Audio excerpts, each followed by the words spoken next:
መሰረታዊ ወዳደር ገደፋው መልክ ይባላልው። ምስጋና ለትግራይ ህዝብ መጀመሪያ ይገባል እላለሁ።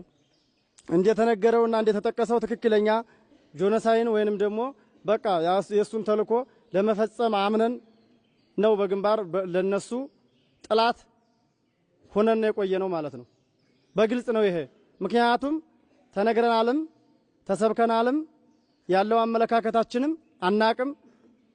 አንደኛ ጻነን፣ ሁለተኛ ደግሞ ምንም ነገር ለማዋቅ ስለሚከብድብን እውነት መስሎን ነበር። ነገር ግን ከዛን ቀጥለን እስከ ዛሬ በተማረክንበት ድረስ ታውን ድረስ ምንም ነገር የጎደለ ወይም ደግሞ የቆሰለብን ምንም ነገር ከኛ ላይ ምንም ጉዲፍ ነገር የለብንም።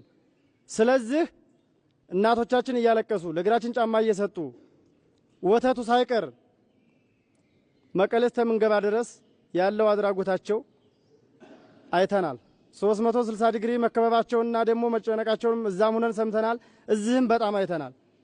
ስለዚህ እኛም ደግሞ አሁንም ቢሆን በትልቁ እኔ በተለይ ማለት ነው በጣም ተሰምቶኛል። ምክንያቱም በነበርኩበት ቦታም በዚህ እድሜ የልጅ አባት ነኝ። ምንም ማቀው ነገር የለኝም። አርሶ አለመብላት በቀር ከበሮች ጋር አለመሄድ በቀር ሌላ ማቀው ነገር ምንም ነገር የለኝም። አሁንም ተጠጥቻለሁ። ስለዚህ በጣም አመሰግናለሁ። ምስጋና ክብር ምስጋና ይገባል።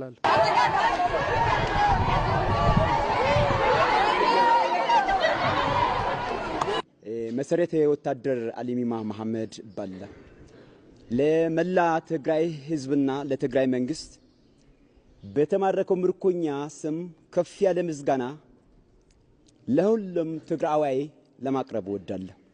በመቀጠል የተማረኩ ምርኮኛ የኢትዮጵያ ወታደር ሳናውቅም ሆኖ አውቀን እየገባንበት ስለሆነ ደግመን በዚህ ሂደት ውስጥ እንደማንሳተፍ እንዲሁ እነሱን እንደበደልና እንደተጸጸት እኛ በድለናዋል፣ ተላልፈናዋል፣ አሳዝነናዋል፣ ጠላታቸው ሆነን ታይተናል።